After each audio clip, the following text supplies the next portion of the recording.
Magsasampa na ng reklamo si Julie Patidongan o si alias Totoy laban sa mga pulis na sangkot umano sa pagdukot sa mga nawawalang sabungero. Sa isang panayam kay alias Totoy, sinabi niyang sa Lunes niya ito ihahain sa National Police Commission o NAPOLCO.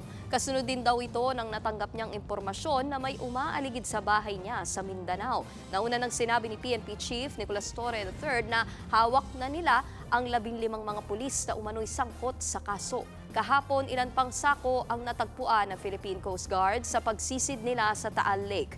Pero hindi pa masabi ng mga otoridad kung buto nga ba ang laman ng mga ito. Nakatakdang suri ng mga ito, pati yung mga sako ng buto na natagpuan noon namang Huwebes. Lahat yan sila, pangalanan ko na yan sila. Yun naman talaga ang inaantay nila na mag-file ako sa NAPOLCOM. Kung hindi ko papailan yan, malaya sila maglakad-lakad, magpunta kung saan at ako na ang target nila. Kasabay nito, nag-apply na sa Witness Protection Program si alias Totoy ayon sa Department of Justice. Korte raw ang magdedesisyon kung qualified siyang maging state witness. At sa ngayon, nasa kustudiya ng Philippine National Police si alias Totoy.